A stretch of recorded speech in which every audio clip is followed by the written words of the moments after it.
Graça e paz. Sou o pastor Fernando Fernandes, da Primeira Igreja Batista em Penápolis, aqui no interior de São Paulo. E agradeço a Deus e a você por poder chegar até a sua casa com esse vídeo, que é veiculado pelo canal da nossa igreja, Rod to Bloom 808, também pela página da igreja no Facebook, a minha página pessoal, e aos amigos mais próximos, membros da igreja, também por um grupo de WhatsApp. Quero falar sobre prudência. Prudência. E quero ler o texto bíblico para falar sobre esse tema, que é Mateus capítulo 7, os versos 24 a 29. Mateus capítulo 7, os versos 24 a 29. Nós vamos falar, baseado nesse texto, sobre o tema prudência. A Bíblia diz assim: quem ouve estas minhas palavras e as pratica é como um homem prudente que construiu a sua casa sobre a rocha. Caiu a chuva, transbordaram os rios, sopraram os ventos e deram contra aquela casa, e ela não caiu, porque tinha seus alicerces na rocha. Mas quem ouve essas minhas palavras e não as pratica é como um insensato que construiu a sua casa sobre areia. Caiu a chuva, transbordaram os rios, sopraram os ventos e deram contra aquela casa, e ela caiu. E foi grande a sua queda.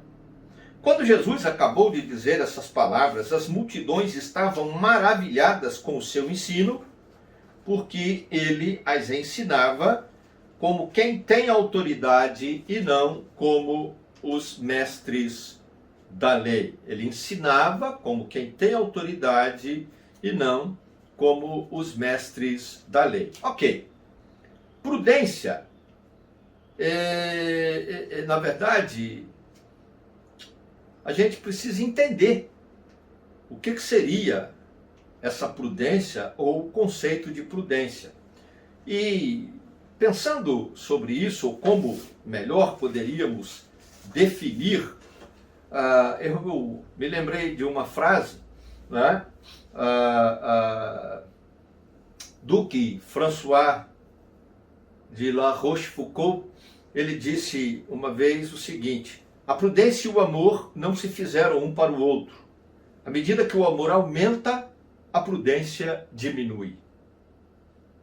E essa assertiva se aplica ao que apaixonadamente, ou aos que apaixonadamente defendem a abertura dos templos e a realização dos cultos presenciais nesse momento mais avassalador e nefasto da pandemia da Covid-19 no Brasil.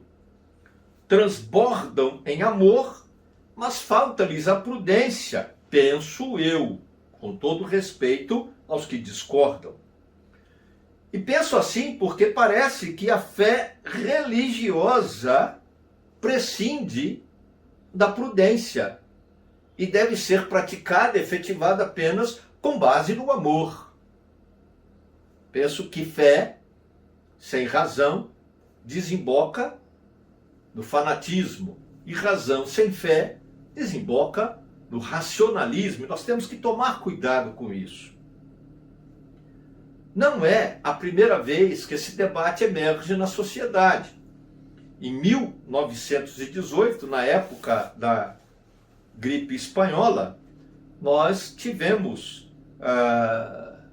o bispo Álvaro Badiano, lá na Espanha, que não permitiu fecharem os templos e colocou uma imagem de São Roque, o santo protetor das pessoas em ocasião de pestes. Mas a história mostra, e isso em 1918, que foi um verdadeiro colapso. Eles chegaram a ter, naquela época, 200 mortes por dia.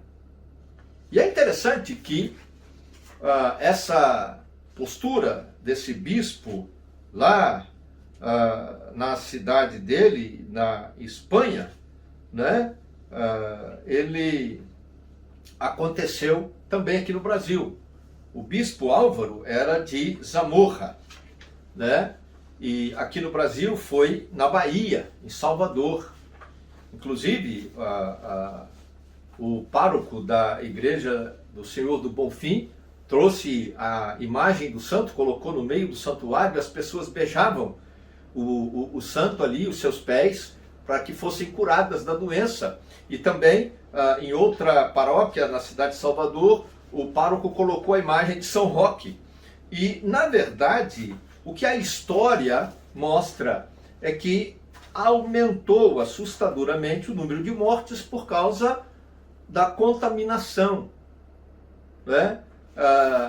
E eu penso que esse debate, essa afirmação que alguns colocam de que a liberdade religiosa está sendo de alguma forma cerceada, não é cabível para esse momento. Eu penso que a prudência deve prevalecer sobre o direito ou a necessidade de se realizar cultos presenciais no templo.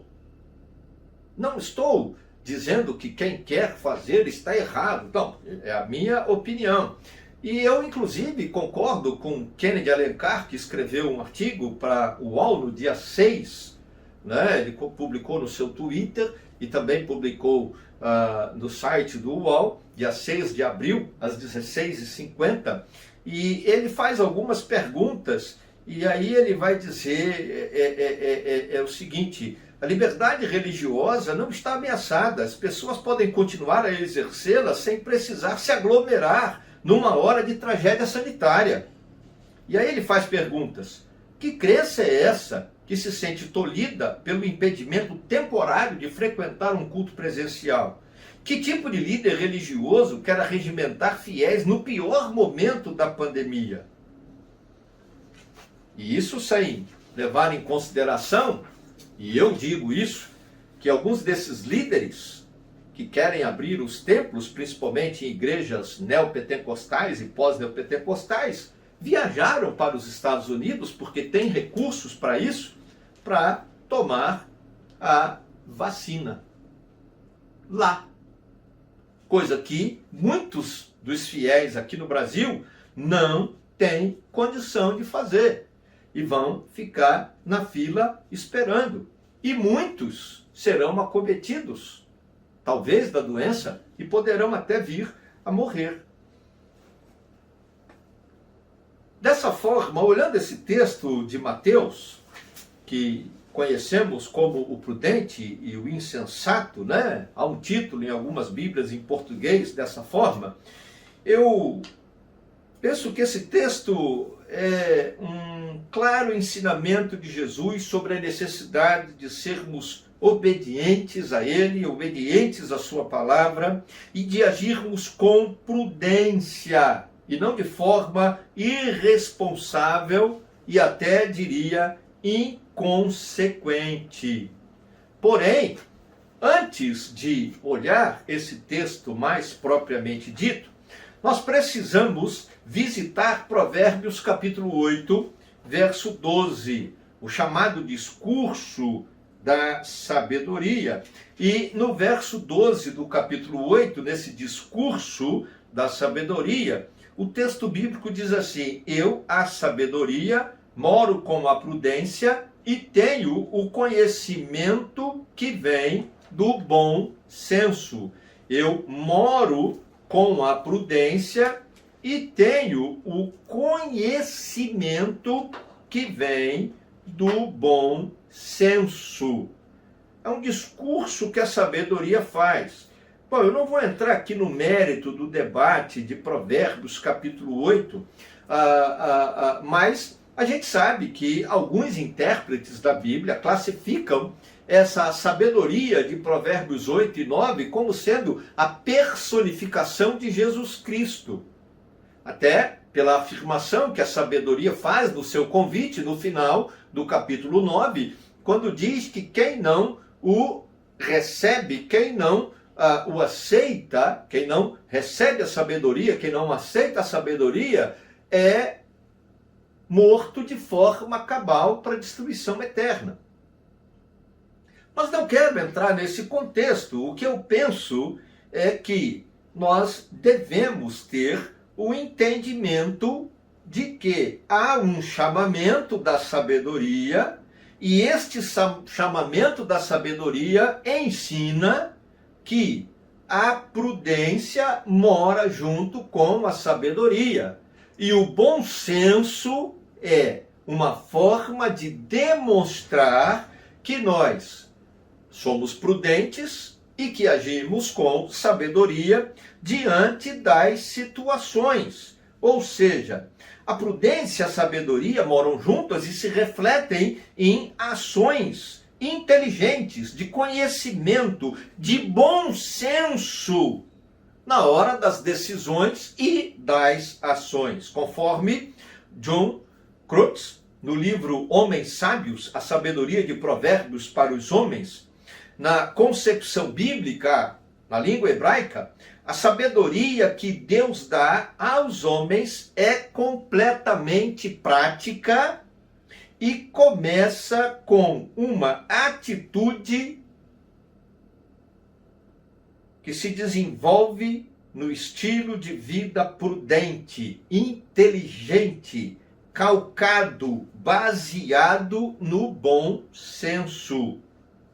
Sabedoria no Antigo Testamento é Racan, e se refere à sabedoria prática, à habilidade de agir, de liderar, de decidir. E essa foi a sabedoria dada por Deus a Moisés, como podemos ler em Êxodo 28, os versos 2 e 3. A Bíblia diz que é essa sabedoria que Deus deu a Moisés para liderar o povo, para resolver conflitos e para tomar decisões baseadas no bom senso durante a jornada até chegar na Terra Prometida. Já a prudência, também no Antigo Testamento, se refere à astúcia, mas não no sentido de ardil, ardilosidade. Astúcia aqui tem o sentido de destreza, de expertise no proceder, sempre baseado na justiça, no juízo praticado com equidade. Ou seja, prudência é a capacidade de promover um julgamento justo e de agir orientado por esse julgamento justo, com destreza, com sabedoria, com bom senso. A questão, então, que quero levantar é a seguinte: seria prudente reabrir os templos e juntar, aglomerar os fiéis neste tempo? Penso, à luz da própria experiência da primeira Igreja Batista em Penápolis, que não. A nossa realidade numa cidade de 64.500 habitantes, aproximadamente, segundo o último dado do BGE, em agosto de 2020, nós estamos com, hoje, no dia dessa gravação, 90% de leitos de UTI ocupados e também com 90% de leitos de enfermaria ocupados. Temos 42 pessoas internadas na cidade, somando UTI e somando também a enfermaria. Eu precisei levar a minha filha para fazer o teste da Covid. Tive que levar meu genro e eu mesmo, com a minha esposa, Luzimar, fomos fazer o teste. E eu perguntei a profissional de saúde que fazia o teste, né, em média, quantos testes. Aí ela disse: olha, só no período do meu plantão aqui para fazer esses testes, eu fico 6 horas aqui para fazer esses testes, entendeu? Eu chego a fazer, em média, 15 testes, e desses 15 testes, pelo menos 5 são positivos. Eu conversei com o curador da Santa Casa. Na verdade não é bem o curador, ele é o presidente da Irmandade da Santa Casa, é um pastor evangélico da Igreja Paz, pastor Francisco, e ele disse: a situação está crítica, só tem leito de UTI quando morre alguém, senão não tem leito.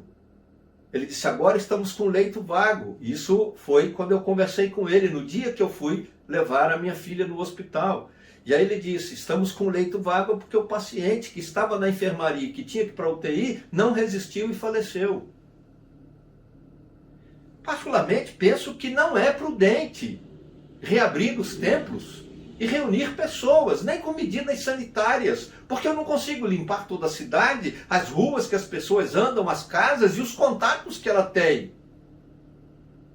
Então eu preciso ser prudente, eu preciso ter bom senso. Como pastor, eu tenho que ser responsável.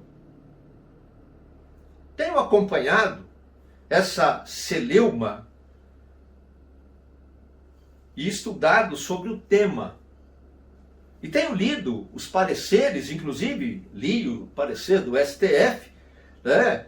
Tenho retomado o estudo da Constituição de 88, os decretos de governadores e prefeitos e as notícias e também os posts apaixonados de líderes religiosos, e confesso que fico triste. Eu cheguei a perguntar para minha esposa: será que eu estou vivendo num outro planeta? Ou será que eu estou percebendo a coisa de forma prejudicada e a minha fé está abalada nesse tempo?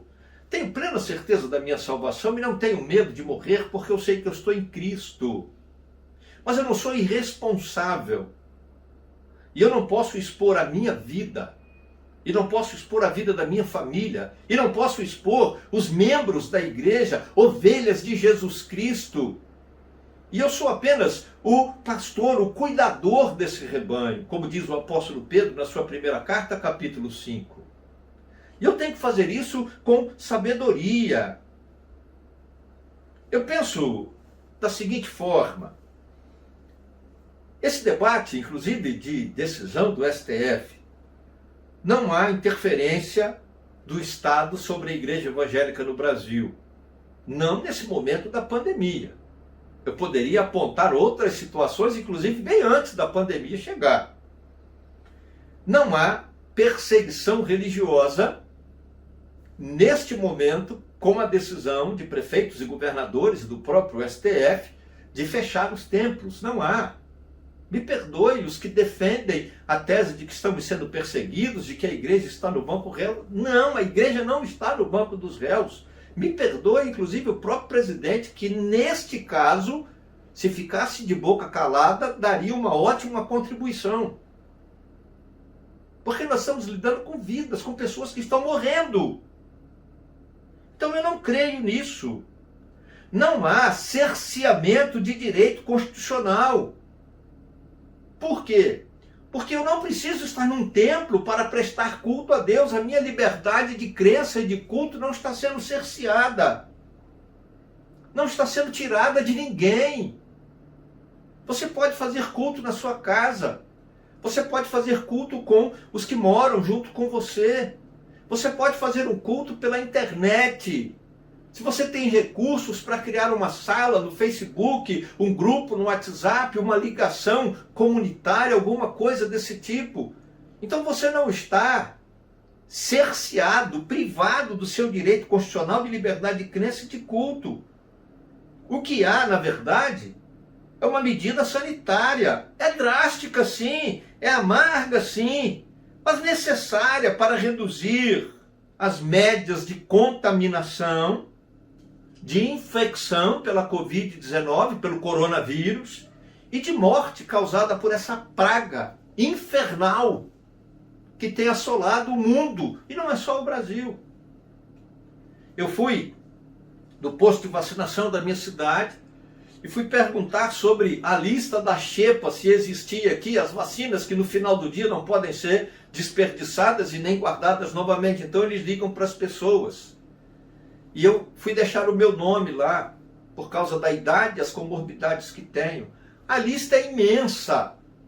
E a enfermeira que estava lá na sala de vacinação, a irmã em Cristo Jesus, que conhece a gente também, inclusive foi bênção de Deus quando o nosso filho Daniel sofreu um acidente, a irmã Silvana ajudou bastante, cuidando dele.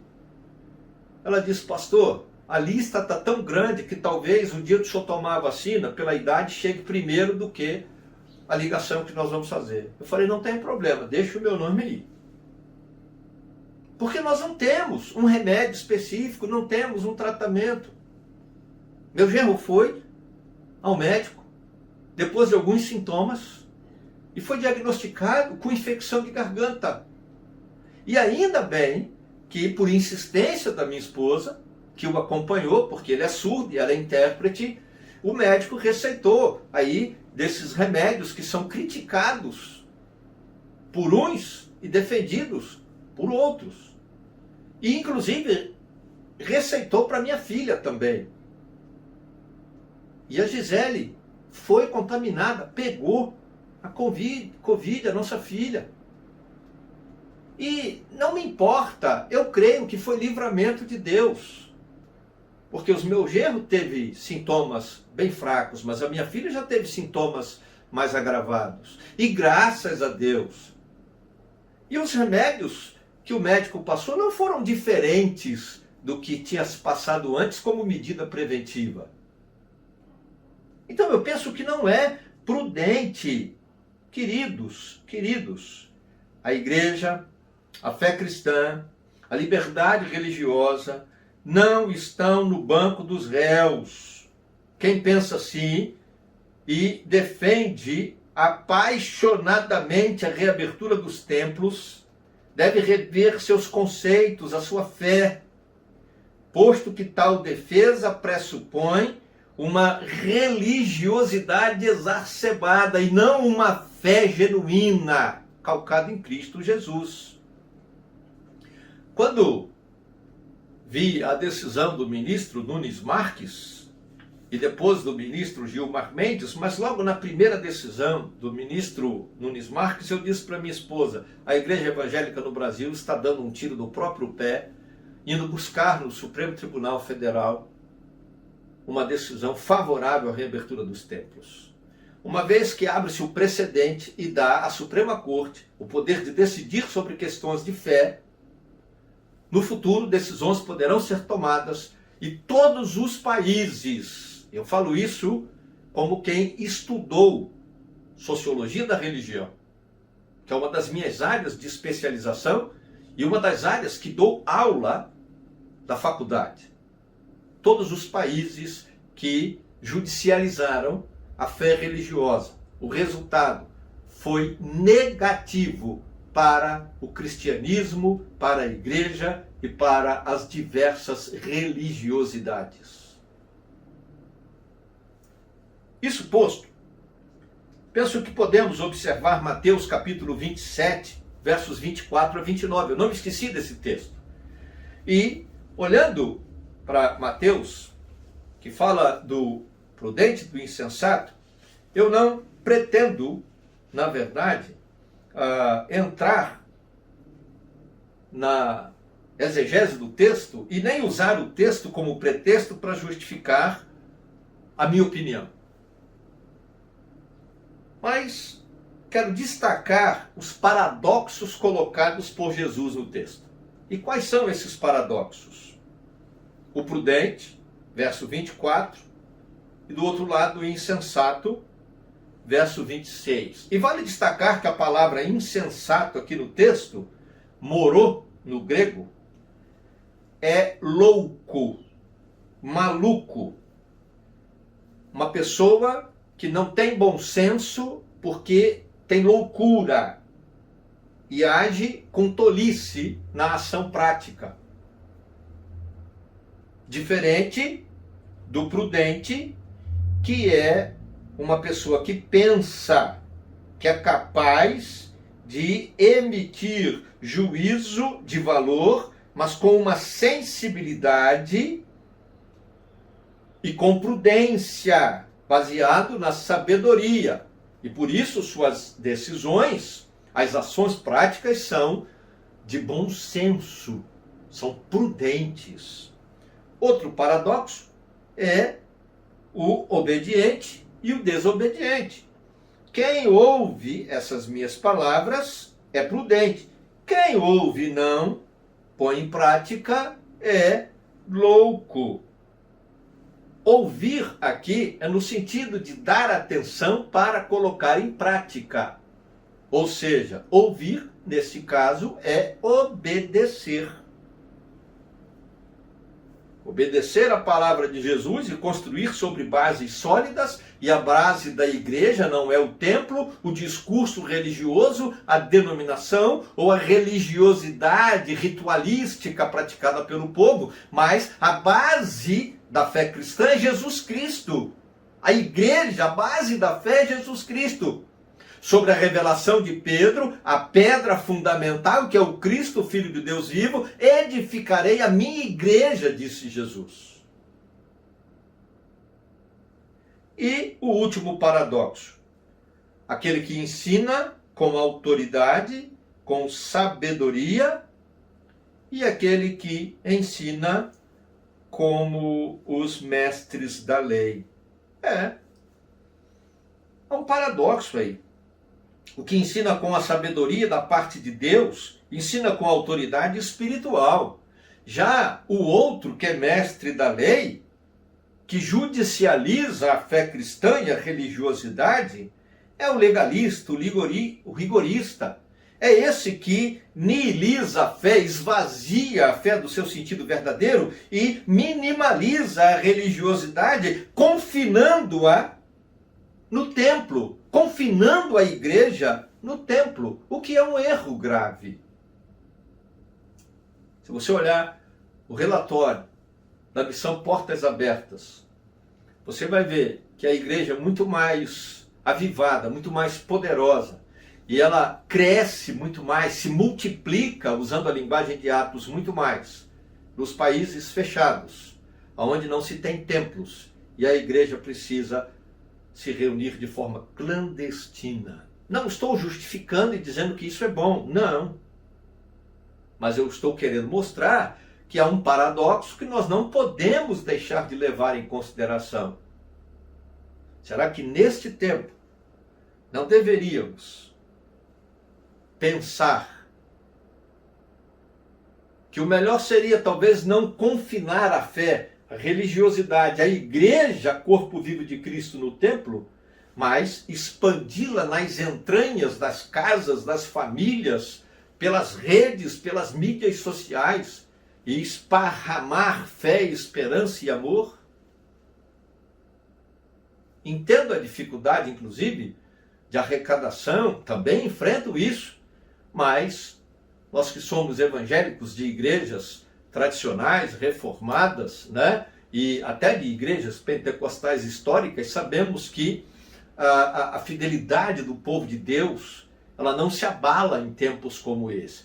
Agora, é lógico que se você olhar quem está por trás de toda essa defesa que foi aos Estados Unidos tomar vacina, são líderes de igrejas neopentecostais ou pós-neopentecostais. Igrejas que vendem a rosinha sagrada, o copinho de água, o frasquinho da água do Rio Jordão e tal, e que faz campanha da nota amarela de ouro para Vitória e não sei o que lá, e que vende trombetinha para derrubar muralha de Jericó, e que vende shows para entrar no sábado à noite para assistir o grande coral da igreja, tem que comprar a fitinha e pagar aí 50, 100 reais para poder receber a bênção, a unção e tudo mais. Esses estão desesperados para abrir. E nós devemos ser prudentes para não sermos levados por eles a uma atitude que vai demonstrar falta de bom senso, falta de sabedoria e trazer morte, maldição para os membros da igreja. O que não é papel de um pastor, de um líder religioso. Eu não posso admitir que uma pessoa de uma cristandade romana seja mais prudente que nós evangélicos. Queridos, De que lado você está nesse paradoxo todo? Você é louco ou é prudente?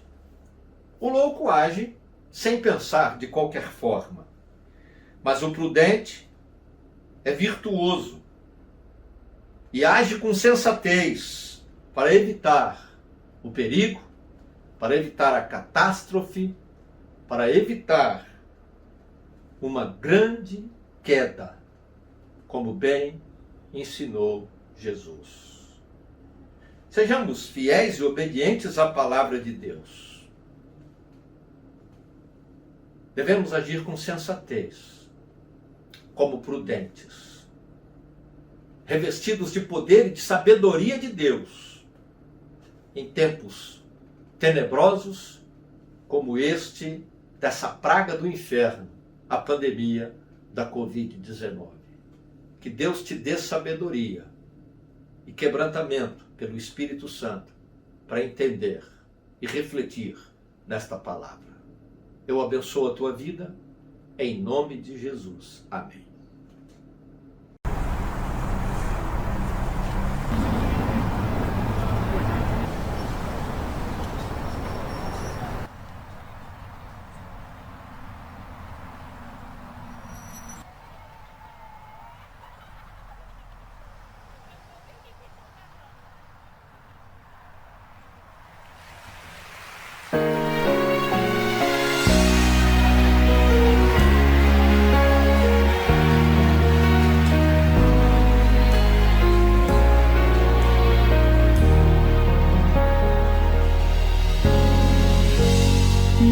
Trajetória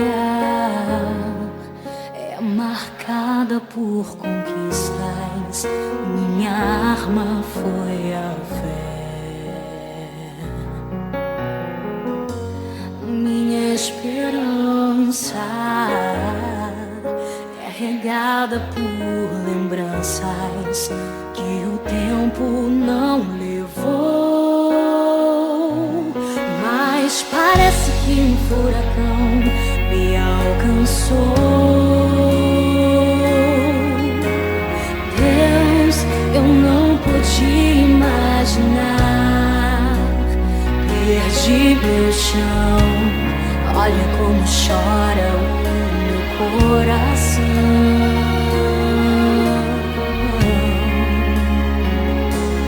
Dessa vez não consigo te tocar, não tenho forças pra clamar.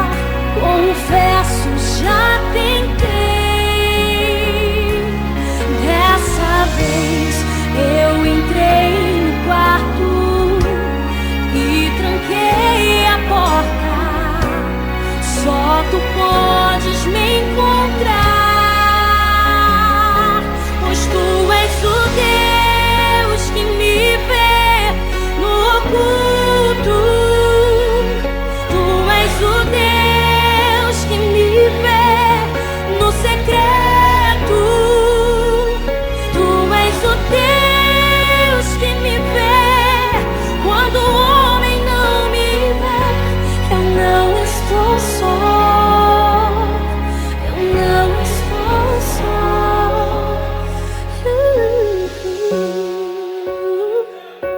Mas parece que um furacão me alcançou. Deus, eu não pude imaginar.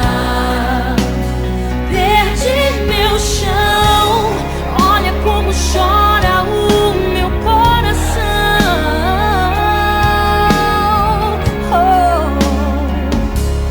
Dessa vez não consigo te tocar, não tenho forças pra